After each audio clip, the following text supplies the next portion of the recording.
Hey guys, Max here. Here we are in a pandemic, coronavirus. This is history we're living through right now. And people that are labeled preppers don't look quite so crazy right now. In fact, just about everybody is thinking about being a prepper. I wouldn't call myself a prepper. Actually, what I consider myself to be is a person who listened to my parents and my grandparents. You see, they lived through the Great Depression and World War II and the Cuban Missile Crisis and all kinds of other things that shocked the world and caught the world unprepared, at least most of the people in the world. And you got to ask yourself, how many times do you have to go through a crisis before you learn from it? That's all I have to say about that. You learn from going through things, what to do, and you don't expect things to stay the same forever. So I have just one thought. I want you to ponder. So when it comes to guns and the gun community, there's really three categories of people. And this is a fluid kind of a thing. It's changing all the time based on things like the world events we're experiencing right now. So to illustrate what I'm talking about, I went into my local gun store yesterday.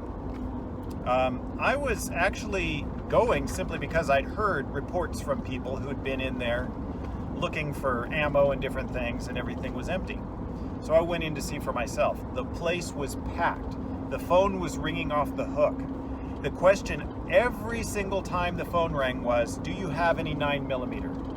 The response of the gun store owner was, "I ran out of that 2 days ago."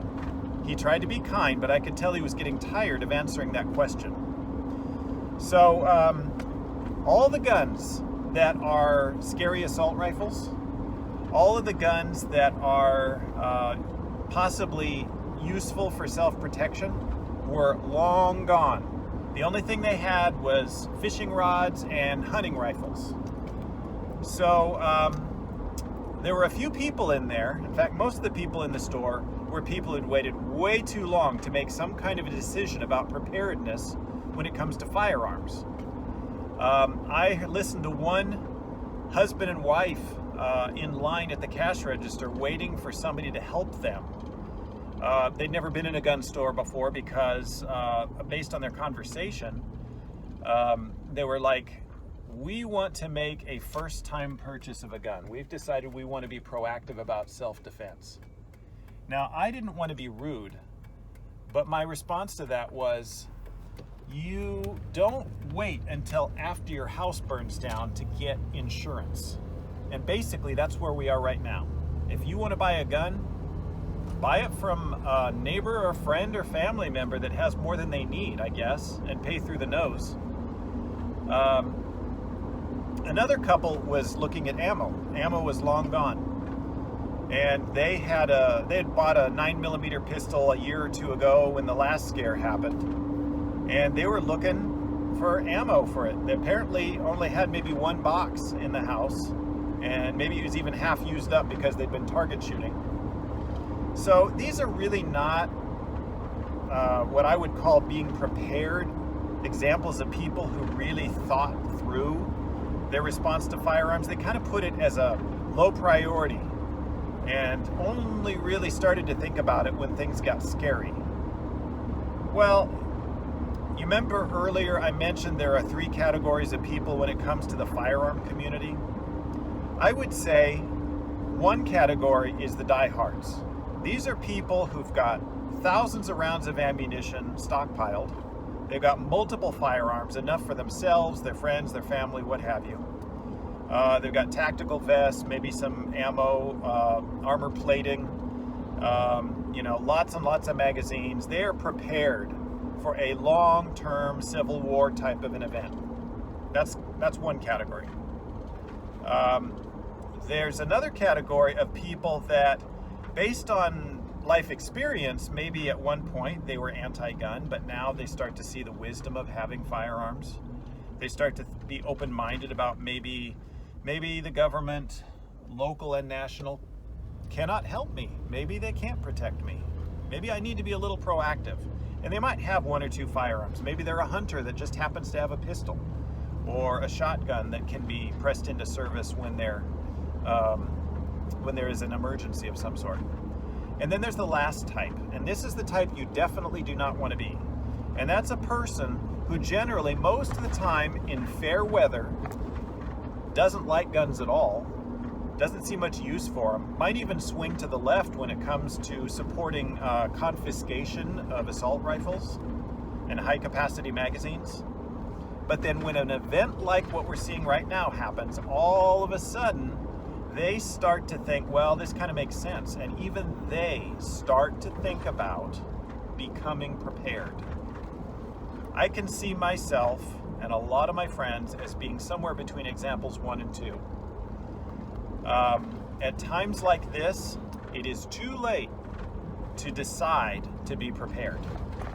You already have to be prepared. And it's not good enough to buy a gun and then think someday I'll go practice with it. You are the weapon. You are the one who pulls that trigger, and you better be good with that thing, or you're more of a liability to yourself and your family than an asset. So these are a couple of thoughts that I've been thinking about, and I hope that they prepare you. Now, most of the people that watch my channel are already people who would be in categories 1 and 2, people who are prepared. But there's a lot of people right now in other countries where they do not allow their citizens to own firearms. And those people are dependent completely on the government.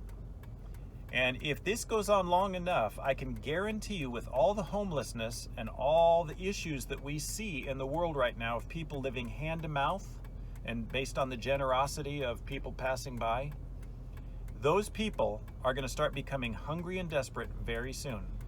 Be prepared, because in the weeks to come, we're only 1 week into this. In the weeks to come, you're going to see things start to unravel. The militaries are being sent out to communities like mine. They are watching things, and the government does not have enough of a backup plan for how to take care of all the things that are going to start to happen. There could very well be looting and vandalism. People, when they get desperate, they start to do desperate acts.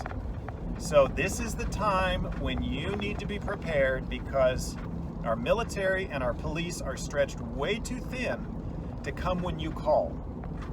Unless it's life or death, they probably won't answer your phone call. Not only that, but in times like this, basic services like electricity and internet start to go down.